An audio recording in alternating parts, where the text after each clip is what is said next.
South Africa changed in the last few years? That's what I want to discuss in today's video, and you might be thinking, what gives me the authority or the insight to actually comment on this? Well, I am from South Africa and I lived there for about 90% of my life, but in 2019 I decided to move to the UK to explore the world a bit. Recently when I visited, I was comparing everything to 2 years ago, and this put me in the position where I was noticing changes. So I want to talk about those changes, but I also want to look at some hard facts and economic indicators to give us an idea of how South Africa has been performing in the last few years.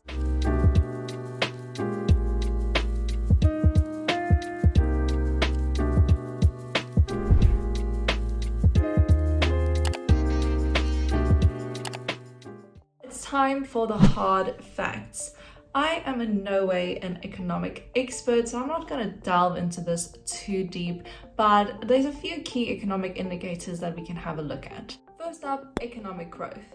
So back in Q4 of 2019, when I left South Africa, the economic growth was sitting at a negative rate of 1.4%. Looking at Q3 of 2021, which is the latest data that is available, South Africa's economic growth rate was again sitting at a minus 1.5%. So just looking at these two stats, you would think trends haven't really changed. Yes, it's still a negative, but kind of similar. Well, you would be wrong. South Africa's growth rate actually broke some records and made news headlines back in 2020, because in Q2 of 2020, the growth rate actually dropped to minus 51%. Then in Q3 of 2020, it shot up again to a positive 66.1%. So some major fluctuations there within a few months. This was obviously due to COVID, and because a major part of South Africa's economy is dependent on tourism, which unfortunately wasn't possible in the last few years. Apart from COVID, there's also been a bit of political instability in the country and some riots and looting, which also had some major implications on South Africa's economy. Next, let's look at inflation, which in December 2019 was sitting at 4%. And in December 2021, it was sitting at 5.9%. So it obviously means that prices have increased, and this is definitely something that I want to talk about when we get to the opinions section of this video. Unemployment has always been an issue in South Africa, and in Q4 of 2019 it was sitting at 29%. Unfortunately, this number has increased, and in Q3 of 2021 unemployment was sitting at 34.9%, and of course the increase in this number continues to be a big concern. Another headline was when South Africa's credit score was downgraded to junk status back in March of 2020, and this of course has had a ripple effect on many things, including government spending and the exchange rate. While we're on the topic of the exchange rate, back in December 2019, the exchange rate was sitting at £1 for 18 Rand, and at the time of filming this video, which is February 2022, it is sitting at £1 for 20 Rand, which means that went up by 2 Rand. So those are all the economic stats, and of course South Africa, along with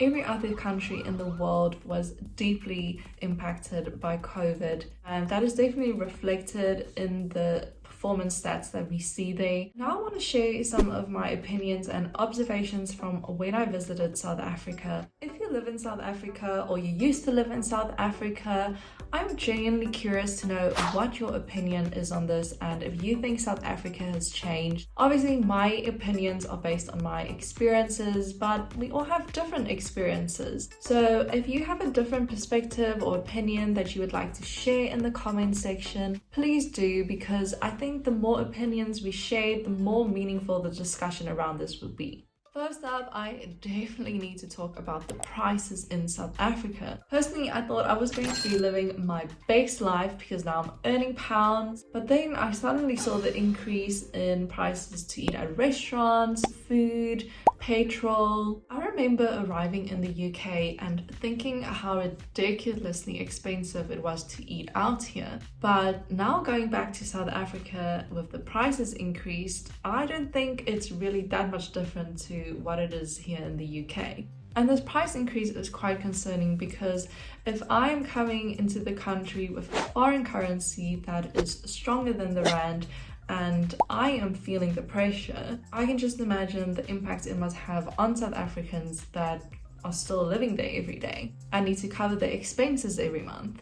Also briefly wanted to talk about the infrastructure and the surroundings of where I am from. I didn't really notice big changes in the infrastructure. I also thought that maybe since I haven't been there for 2 years, there's going to be a lot of new bars, cafes and restaurants to try out. But unfortunately, this was not the case. There was a few new places, but obviously COVID was not kind to the hospitality sector, so that is completely understandable. But I have to say that I definitely think there's a lot of opportunity for more options, because if I compare it to here in the UK, there is so many places to choose from. And I know South Africans like to go out and have a good time, whether it's for brunch or for drinks. So I definitely know there is a craving for more options for bars and restaurants, etc. Moving on to a bit of a more controversial topic, politics. For a lot of years, there wasn't really significant changes in the major political parties that were supported in South Africa. But from what I've heard, it sounds like in the most recent municipal elections, we saw some major shifts in who people were actually supporting. And that's quite interesting to me because it tells me that South Africans are looking for change. I remember when Cyril Ramaphosa became the new president, there was a lot of hope that things would change, but I don't think people are satisfied with the changes that they've seen so far, because there's still a lot of allegations of corruption and mismanagement, and this is definitely breaking trust in the government, which is obviously why people are changing which political parties they support and even moving away from the major players, but rather starting to support new, smaller parties. Lastly, I want to talk about the South African spirit, and I'm very happy to report that I don't think this has changed at all throughout COVID and all the weird restrictions and unfortunate hardship that brought, throughout the political instability and scandals and the economic roller coaster that South Africa has been through. South Africans have still found a way to stay positive and resilient, and I think that is such a great characteristic that all South Africans have. So in summary, there's obviously parts of South Africa that has changed, some parts that haven't, but I think it's going to be very interesting to see how things go as the country recovers from the pandemic and also the lead up to the next national election, because I think there's going to be some major changes there. So I'm definitely going to be keeping my eye on that, and hopefully I'll be back in South Africa soon to visit again. That's the end of this video, but as I mentioned, if you have any opinions to add, please let me know in the comments. And if you enjoyed this video, please also remember to give it a like to help support my channel. Thank you so much for watching, and then I'll see you again in a new video next week.